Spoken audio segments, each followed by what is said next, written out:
ਜ਼ਿਆਦਾਤਰ ਕਨਵਰ ਬਾਈ ਸੀ।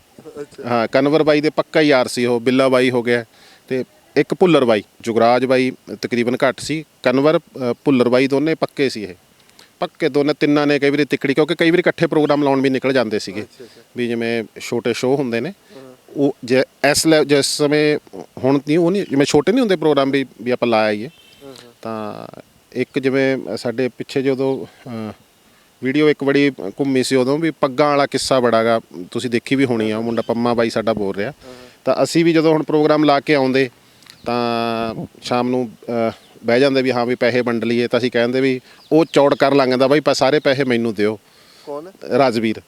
ਤਾਂ ਫਿਰ ਅਸੀਂ ਕਹਿੰਦਾ ਵੀ ਮੈਂ ਪੱਗਾਂ ਵੱਧ ਲੈਣੀਆਂ ਹੁੰਦੀਆਂ ਨੇ, ਐਂ ਇਸ ਤਰ੍ਹਾਂ ਦੀਆਂ ਯਾਦਾਂ ਨੇ ਉਹਦੇ ਨਾਲ ਪਿਆਰ ਦੀਆਂ। ਫਿਰ ਉਹ ਕਹਿੰਦਾ ਸੀ ਨਹੀਂ ਵੀ ਇਹ ਸਾਰੇ ਹੋਰ ਨੂੰ ਵੰਡ ਦਿਓ। ਮੇਰਾ ਘਰੋਂ ਬਹੁਤ ਜਾਣੀ ਕਿ ਸੈੱਟ ਸੀਗਾ ਉਹ ਇਕਨੋਮਿਕਲੀ, ਵੀ ਉਹ ਯਾਦਾਂ ਸਾਡੀਆਂ ਚੌੜ ਕਰਨ ਦੀਆਂ, ਇੱਕ ਦੂਜੇ ਨਾਲ ਲੜ ਪਏ, ਹੱਸ ਲਏ, ਇਸ ਤਰ੍ਹਾਂ।